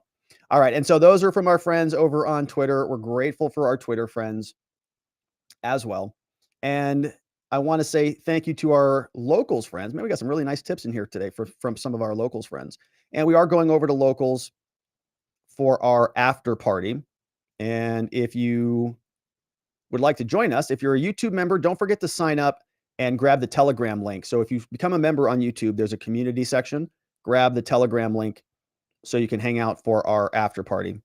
And my goodness, we had some nice tips come in here over on locals. Thank you, everybody. Wims says, hey, all, and happy new week. Shout out to Wims. Hope you're having a beautiful new week, Wims. Wims is going through a project right now. Aren't you, Wims? Hopefully it's going well. I know it's a lot. You'll get through it. Here, it's a good one. It's a good project. Some heavy lifting. Liberty or Death is here. Says, sounds like the DOJ needs to be reminded of Brady versus Maryland. They don't care, Liberty. What do they care? They know. They know about it. They just don't care. And neither the judges. Anyways. It's good to see you guys. Wims, Liberty or Death. Jigum's one of our meme smiths, says, I don't see the chat. Could be on my end. Enjoyed the show anyways. Thanks, Rob. Well, thank you, Jigum. And that, my friends, is our locals community. And we have a ton of fun. And so there's all these comments that we're going to get to over there as well. And apparently I didn't even start the Telegram stream today. Sorry about that. Sorry about our Telegram friends. However, Telegram, they're usually on locals or on YouTube watching there anyways. And so don't forget to grab Telegram. But that, my friends, I believe is it for us on the day. And so we are going to leave it there. We will, of course, come back tomorrow to do it all again. And I hope to see you there. The way to join us for our headlines show, our morning show, is at watchingthewatchers.locals.com or on YouTube as a member. Also, want to shout out our friends over at Field of Greens before we wrap it up. You can go to fieldofgreens.com. Get your real organic superfood. The vegetables, they want to be eaten, and it's good for you. you get your daily servings of all the antioxidants, you'll feel better. You feel good. And you don't have to worry about shoving, pounds of broccoli in your mouth. Just take some Field of Greens. It's much better. Fieldofgreens.com, code Robert when you check out. Also, of course, my former law firm, our friends over at the R&R Law Group, are helping good people charged with crimes find safety, clarity, and hope. And if you happen to know anybody in this beautiful state who is in trouble, they can help. 480-787-0394. Want to thank the mods who mod down the fort for us, our friends VNT Kiss Prime. We got K Bean. We got Just Cause. I see Playing Hookies in the chat, along with Ronnie Cole. Zulu is in the house as well, along with Geomancy Games, our friend Zach Nichols and John Allen modding down the fort for us all. Our friend Sleepy Dog Lee on Twitter at Sleepy Dog Lee, and Geegum Geegum, our meme smiths extraordinaire. We are grateful for everybody who joins and makes this show possible. But that, my friends, is it for us on the day. We are going over to watchingthewatchers.locals.com and a Telegram. And so come on, join us if you're a member. But if not, I hope to see you right back here tomorrow. Same time, same place. We're going to do it all again. We're going to see if there's any interesting new J6 stuff to dig into or what else the news has in store for us. But we are going to get to it. And I hope to see you right back here so that together with your help, we can shine that big, beautiful spotlight of accountability and transparency down upon our system with the hope of finding justice. Have a beautiful night, my friends. I'll see you right back here tomorrow. Bye-bye.